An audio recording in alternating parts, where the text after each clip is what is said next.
ஆனந்தி, விடுதலை சிறுத்தைகள் கட்சியின் துணை பொதுச் செயலாளர் வன்னியரசு இறந்து போனவர்களின் உடலை கூட இன்னும் அடக்கம் செய்யவில்லை. அதற்குள் கரூர் கூட்ட நெரிசல் தொடர்பாக தாவேகாவின் நடவடிக்கைகள் அயோக்கியத்தரம், அப்பட்டமான அயோக்கியத்தரம் என்று அவர் கடுமையான கண்டனத்தை தெரிவித்திருக்கிறார். அவர்களின் உயிரிழந்தவர்களின் கண்ணீர் கூட இன்னும் வடிவது நிற்கவில்லை. அதற்குள்ளாகவே இந்த மரணங்களின் பொறுப்பில் இருந்து தப்பித்துக் கொள்ள நீதிமன்றத்தை விஜய் நாடுவது மக்கள் மன்றத்தில் பதில் சொல்வதற்கு அஞ்சுவதற்கு ஒப்பானது.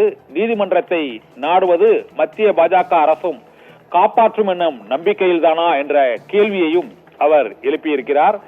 இந்த தலைவர்கள் பாதிக்கப்பட்ட மக்களோடு நின்று வரக்கூடிய நிலையில் தாவேகாவின் 2ஆம் கட்ட தலைவர்கள் கூட கரூரில் அங்கு மருத்துவமனைக்கு செல்லாத நிலையிலும் இறந்து போனவர்களின் உடலை கூட இன்னும் அடக்கம் செய்யவில்லை.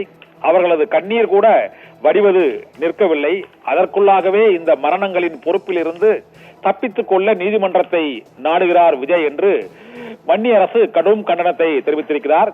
இது அப்பட்டமான அயோக்கியத்தனம் என்றும் மக்கள் மன்றத்திற்கு பதில் சொல்ல அஞ்சி நீதிமன்றத்தை நாடுவதை ஏற்றுக்கொள்ள இயலாது என்றும் விடுதலை சிறுத்தைகள் கட்சியின் துணை பொதுச் செயலாளர் வன்னியரசு கடுமையான கண்டனத்தை அவர் தெரிவித்திருக்கிறார்.